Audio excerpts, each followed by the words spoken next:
আসসালামু আলাইকুম ভিউয়ার্স, অ্যাডোবের আরও একটি টিউটোরিয়াল নিয়ে আপনাদের সামনে হাজির হয়েছি। আজকে আমরা অ্যাডোব ফটোশপের মাধ্যমে দেখব যে কিভাবে আমরা একই ডকুমেন্টস দুইটা উইন্ডোজে ওপেন করতে পারি, অর্থাৎ ফটোশপের দুইটা উইন্ডোতে আমরা একই ডকুমেন্টে ওপেন করতে পারি।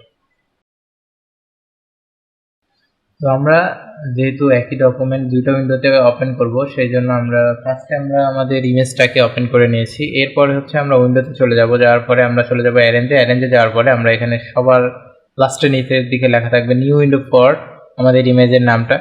তো আমরা ইমেজে ক্লিক করলে আপনারা দেখতে পাচ্ছেন যে একই ইমেজ আমাদের দুইটা উইন্ডোতে ওপেন হয়েছে।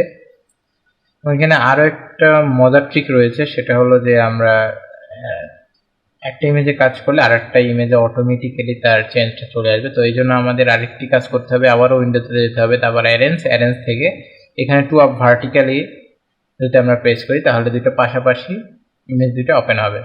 তো সাপোজ আমরা একটাতে জুম করি এবং আরেকটাতে আমরা জুম কমিয়ে দিই। দেওয়ার পরে এখন হচ্ছে আমরা যে কাজটা করতে পারি, যে আমরা সাপোজ এইটাতে চেঞ্জ করব এবং এইটাতে চেঞ্জ হবে। তো এই জন্য আমাদের নতুন একটা লেয়ার নিতে হবে। নেওয়ার পরে আমরা জাস্ট এখানে কালারটাকে চেঞ্জ করে দিব। আপনারা দেখতে পাচ্ছেন যে আমি এখানে আর কি রিমুভ করতেছি এবং এর সাথে সাথে এটা আর কি রিমুভ হয়ে যাচ্ছে। তো যদি আমরা একটা কালার দিয়ে চেঞ্জ করি তাহলে সেই ক্ষেত্রে আপনারা হয়তো খুব ভালো বুঝতে পারবেন। তো আমাদের পুরোটা আচ্ছা ওয়েট, আপনারা এখানে দেখতে পাচ্ছেন যে আমি এখানে চেঞ্জ করছি কিন্তু এটাতে চেঞ্জ হয়ে যাচ্ছে।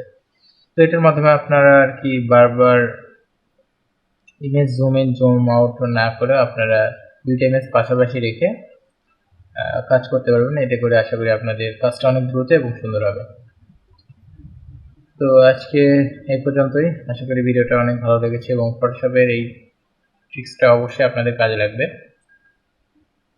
এবং পরবর্তী ভিডিও আগ পর্যন্ত আসলে সবাই ভালো থাকবেন এবং আমার চ্যানেল নতুন হয়ে থাকলে অবশ্যই চ্যানেলটি সাবস্ক্রাইব করবেন। আজকের ভিডিও এ পর্যন্তই।